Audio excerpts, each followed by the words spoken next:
When fear says stop, God says move. Have you ever been afraid to take the next step? Afraid to start again? Afraid to trust God? Afraid that you will fail? Afraid that what you are facing is simply too big for you? If that is where you are today, I want you to hear this. Fear may be loud, but fear does not have the final word. So wherever you are right now, take a deep breath, open your heart, and let God's word speak to you. Don't forget a powerful story in 1 Samuel 17. A young shepherd named David stood before a giant named Goliath. Goliath was not just physically intimidating. He had been challenging the army of Israel day after day, and the soldiers were terrified. They saw a giant. They saw a powerful warrior. They saw a problem they could not solve, but David saw something different. David saw an opportunity for God to show his power. That is the difference between fear and faith. Fear looks at the size of the problem. Faith looks at the greatness of God. David didn't deny that Goliath was dangerous. He didn't pretend the giant wasn't there. He simply refused to believe that the giant was bigger than his God.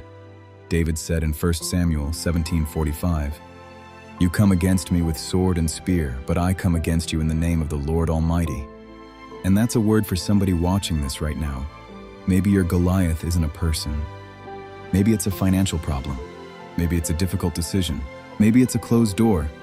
Maybe it's uncertainty about your future. Maybe it's a dream that feels impossible.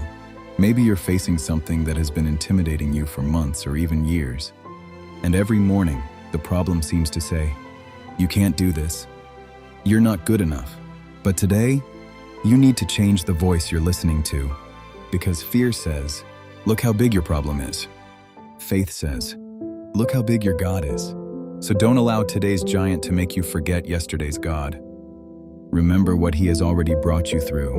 Remember the doors He opened. Remember the times you thought you wouldn't make it, but you did. Remember the prayers you once prayed that God answered.